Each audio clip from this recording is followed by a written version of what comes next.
There's been much controversy over who forcefully entered the Capitol building during Wednesday's protest. They've been labeled solely as Trump supporters by most media, but video footage appears to show a different picture. NTD's Grace Coulter has the story. Trump supporters have largely been blamed for the violence against police officers and property, but video footage appears to show a different story. This video taken by NTD's on-the-ground reporters shows Trump supporters trying to stop the people smashing windows of the Capitol building and calling them Antifa.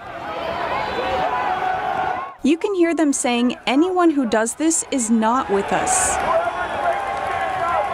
It appears other protesters grab his leg and pull him down to stop him from breaking the window. Other videos show pro-Trump protesters booing those breaking in and calling them Antifa. This video appears to show them trying to stop the people smashing windows and shoving them towards the police. We do know that many genuine Trump supporters did make it inside the barricades of the Capitol building. A number of them say they didn't use violence to get in, but were let in. In this video, police appear to open the barricades. Zach Voorhees, a former Google employee turned whistleblower, recorded a video of a Trump supporter who left the rally after things turned violent. He claims he overheard a plot to make Trump supporters look bad. They were dressed as Trump supporters, but I could tell by their conversation that they were looking to do, and I heard them say, "We got to shake this up so that these people look bad." And I saw them break a window on the Capitol. Wednesday night, Congressman Mo Brooks urged people to not rush judgment on who assaulted the Capitol building.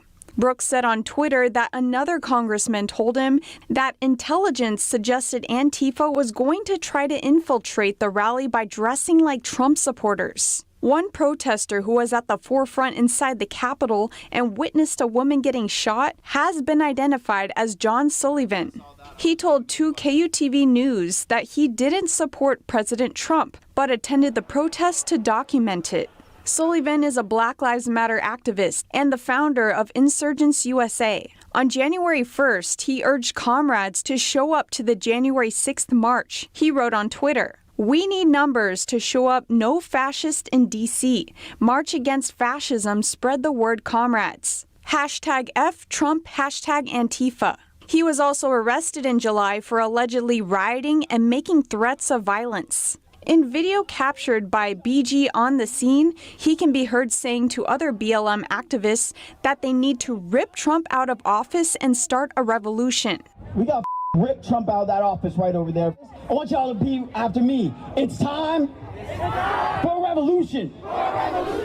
Much is still unknown about who exactly smashed the windows of the Capitol and what their intentions were. An investigation is underway. Grace Coulter, NTD News. The core value of our administration is the idea that all citizens have the right to live in safety, peace, and freedom. McEnany said those who broke into the Capitol undermined the thousands who came to peacefully have their voices heard during the outside rally. She said those who broke the law should be prosecuted and called on Americans to unite in rejecting violence. The FBI is offering a reward of up to $50,000 for information on who placed pipe bombs in Washington, D.C. on Wednesday. The devices were planted in the committee headquarters of U.S. political parties. The FBI said in a statement that law enforcement received reports of 2 suspected devices, one at each of the headquarters of the Republican and Democratic National Committees. The statement was accompanied by an image of a masked suspect wearing gloves and a hoodie carrying an object. ABC News reported that bomb technicians used a water cannon to break the devices apart, rendering them harmless. Senator Lindsey Graham says yesterday's violence at the Capitol building has a connection to riots in Seattle and Portland. 4 protesters in D.C. are now dead. Graham says media outlets should take a look in the mirror before placing blame.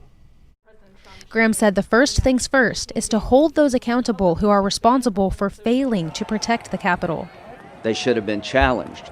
Warning shots should have been fired and lethal force should have been used once they penetrated. We dodged a major bullet yesterday. If this is not a wake-up call, I do not know what is. Some have called on the Senate Sergeant-at-Arms Michael Stinger to resign, a move that Graham says he supports.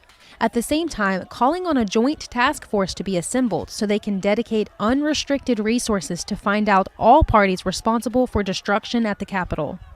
While framing their questions for Graham, the media focused on blaming President Trump for the violence, asking Graham if he regrets his relationship with Trump. I have absolutely no regrets of helping this president make us safer, more prosperous.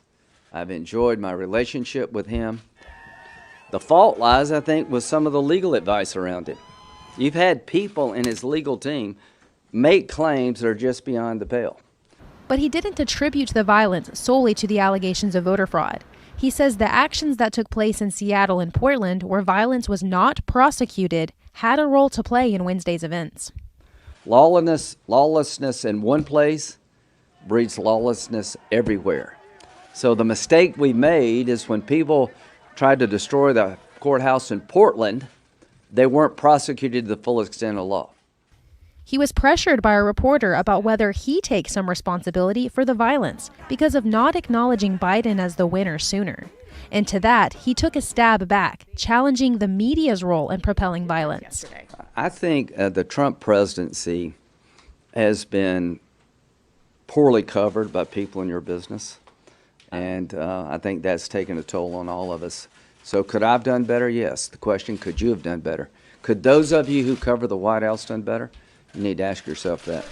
Graham says he hopes Trump will spend the next 14 days reflecting on his accomplishments like border security and peace in the Middle East, and help the Biden administration transition so they may build on to those accomplishments.